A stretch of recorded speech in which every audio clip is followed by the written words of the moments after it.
Eh bien aujourd'hui à la Citadelle, il y a cette collaboration avec cette société internationale qui est Karcher.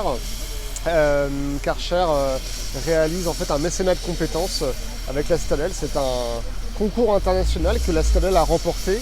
Et donc de ce succès, l'entreprise Karcher vient nettoyer à la vapeur d'eau et sans aucun produit nocif ou toxique le premier front Saint-Étienne.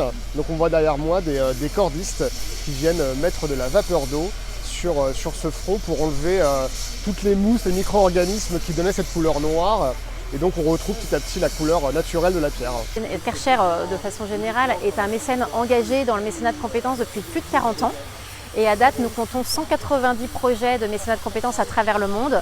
En effet, le Mont Rushmore aux États-Unis, la Statue de la Liberté, mais aussi le Christ Rédemptor à Rio de Janeiro ou les colosses de même nom à Luxor.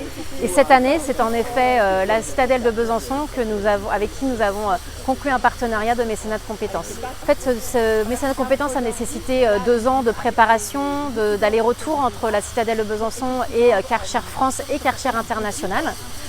Nous avons fait des tests au préalable pour choisir le protocole qui serait le plus approprié à la citadelle et à ses murs afin de respecter aussi les façades de ce monument historique.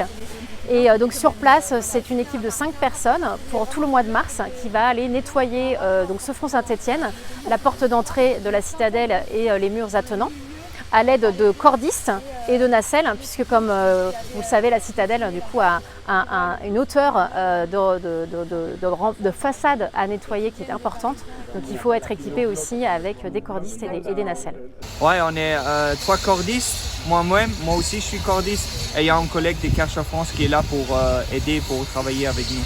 Donc en fait on est 5. Vous avez une idée du volume d'eau qui est nécessaire pour nettoyer la citadelle? La volume d'eau, je ne sais pas, mais vraiment en mode vapeur, on n'utilise pas beaucoup d'eau parce que c'est vraiment l'eau chaude. On réduit vraiment la quantité d'eau et c'est presque la vapeur qui sort. Ah oui, c'est très important parce que c'est la porte d'entrée, c'est là où on donne la première impression du site.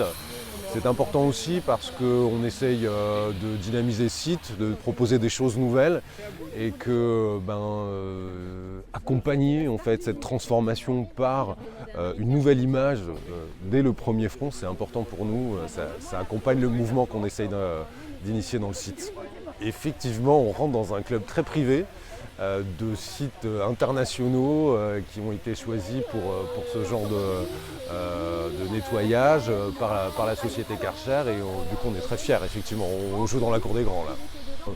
Karcher avait eu déjà une expérience avec un artiste sur le barrage de Vouglan dans le Jura et ça nous a inspirés.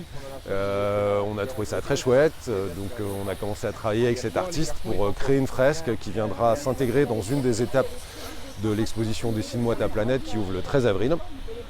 Et donc voilà, c'est l'aspect artistique aussi, on est capable à travers la technique de créer, de mettre en valeur en fait des artistes et des propositions et ça nous on aime beaucoup, donc quand on a l'occasion de le faire, on le fait et Karcher a accepté de le faire pour nous.